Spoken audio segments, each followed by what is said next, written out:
Hey guys, welcome back to the next episode. This is the second episode and now we get to the interesting stuff here and set up cameras.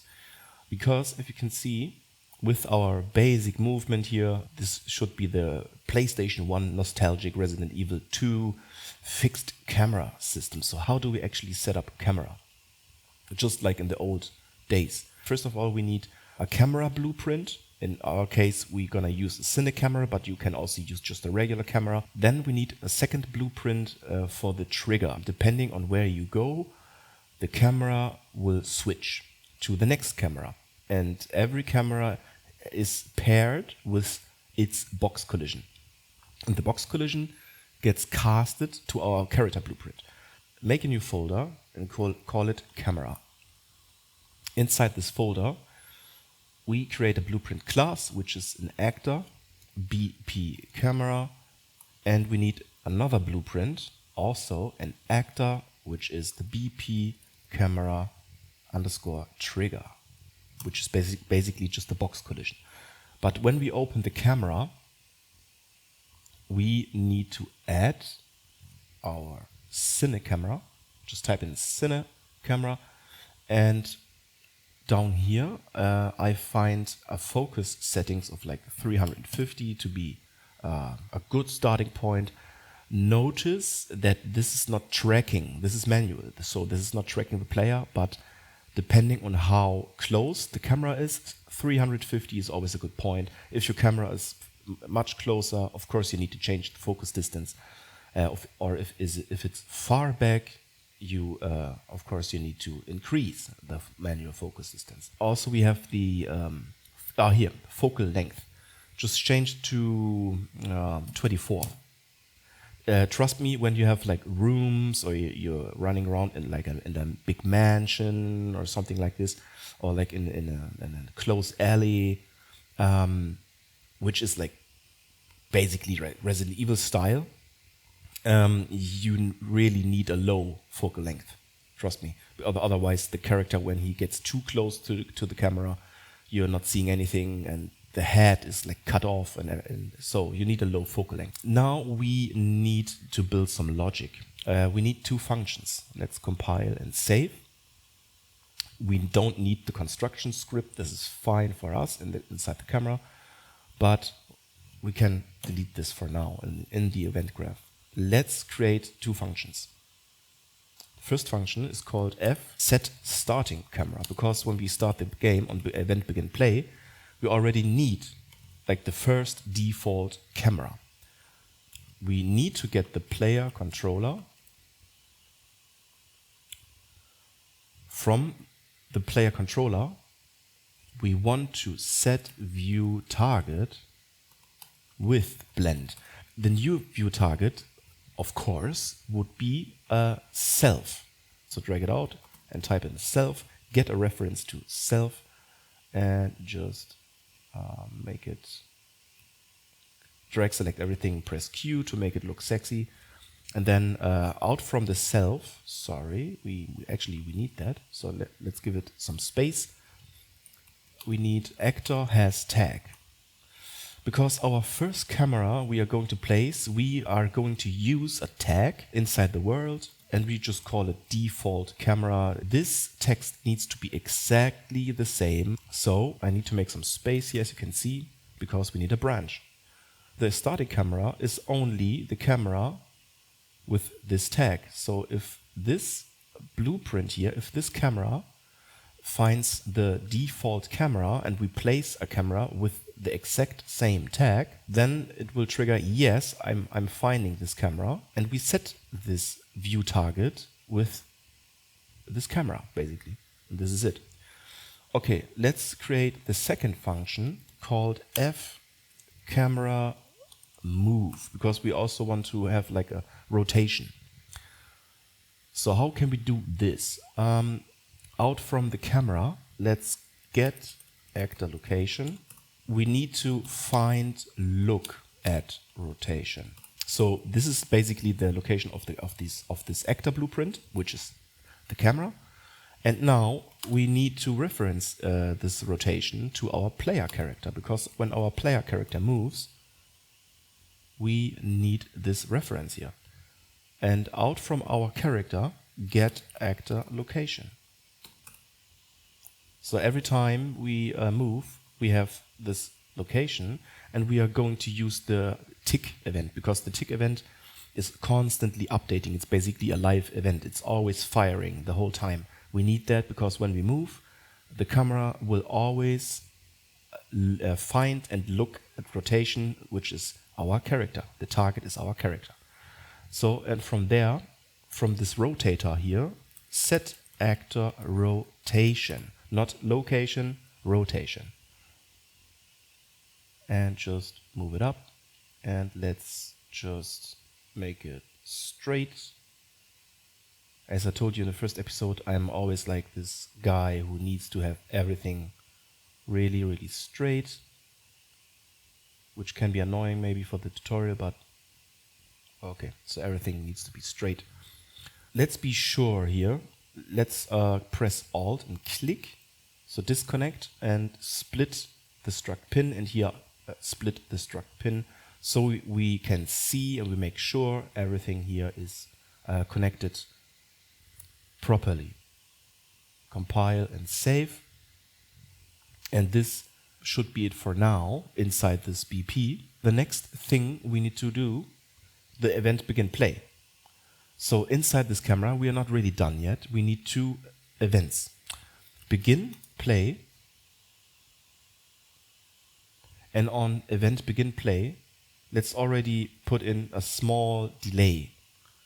I think a delay of like 0.01, really, really small delay, is enough to actually set the camera, because you need to understand when we begin play, every time we start a level, also when you transition from one level to another, event begin play will always get triggered. But when an event begin play gets triggered, every actor, like the character, items, zombies, everything which basically is an actor blueprint or a character blueprint, needs to load.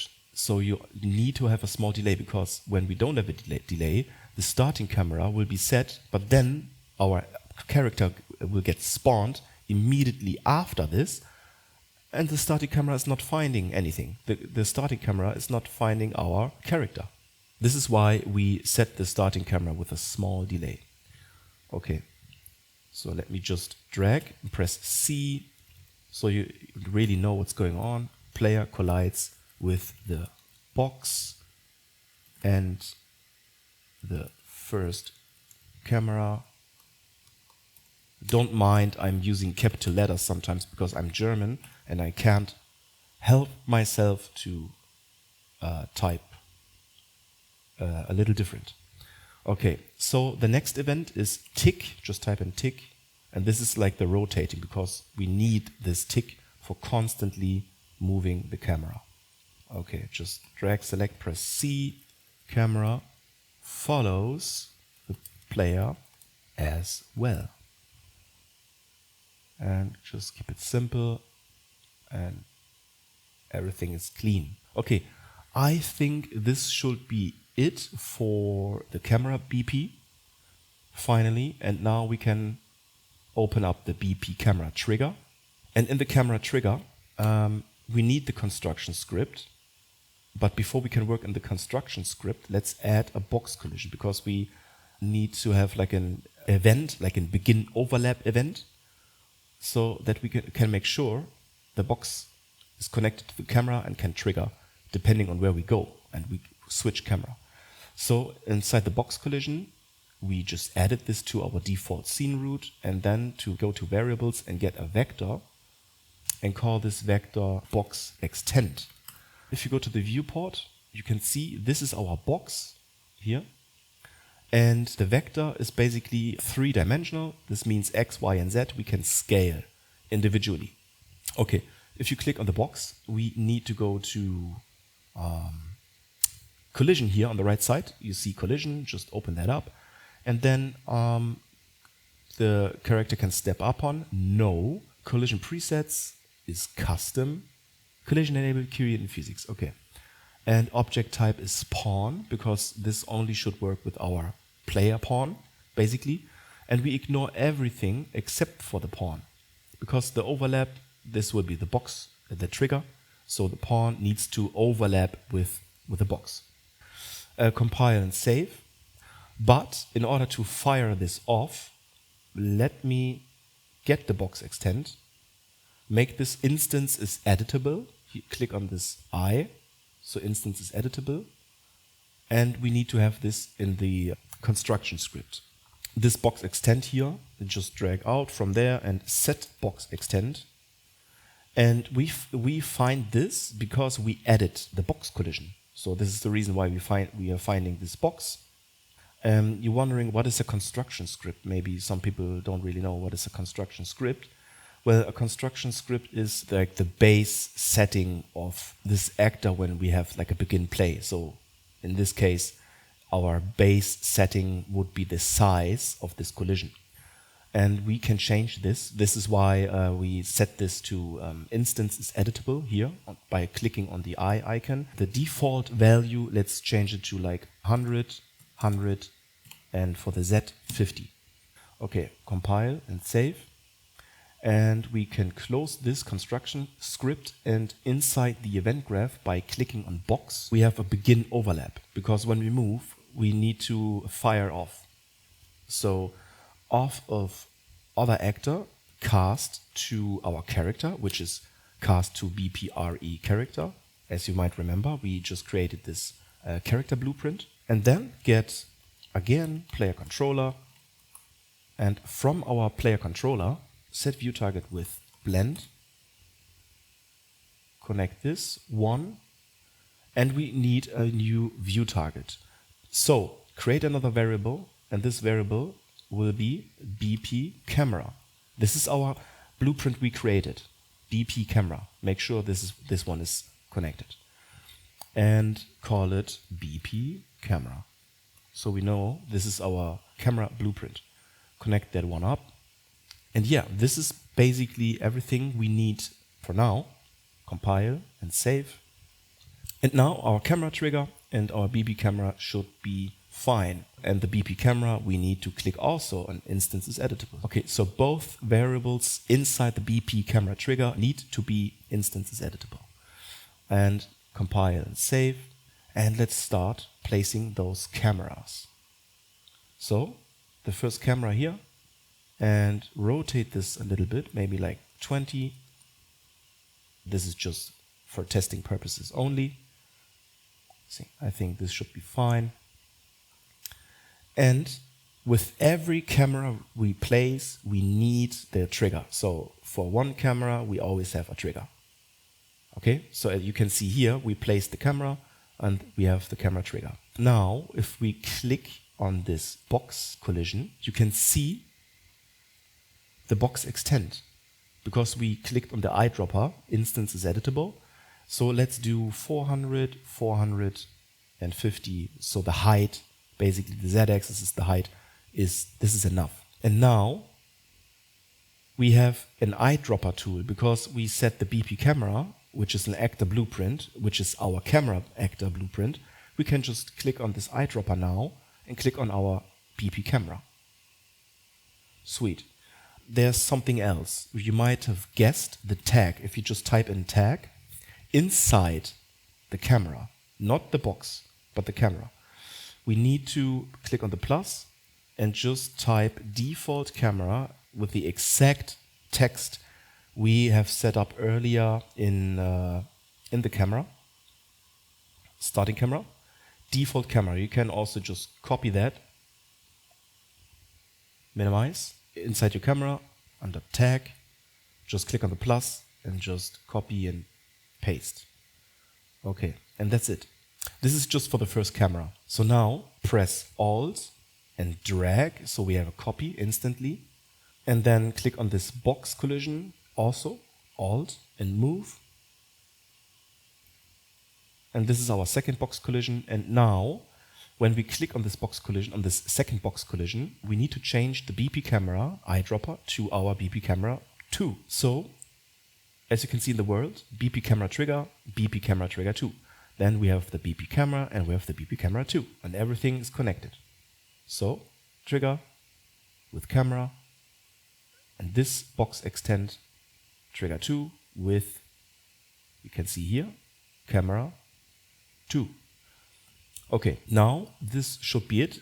We need to change another thing. This camera here has also the tag, and this is not our starting camera. Because if we don't delete this tag in our second camera, we just leave it in our first camera. But in our second camera, we need to delete its tag. Because if we have a tag, the same tag on any camera, Unreal Engine will always use the last placed camera, in this case, which would be BP camera 2. This is the last placed actor, and we don't want that. We want the first camera to be our default camera as a starting point. So only the first camera has the tag, and the second camera has no tag. Just click on this, remove all elements. Okay, I think we should be set. Let's try it. Okay, it works. And we are colliding with the second box. Rotation is good. And we go back and we have this camera.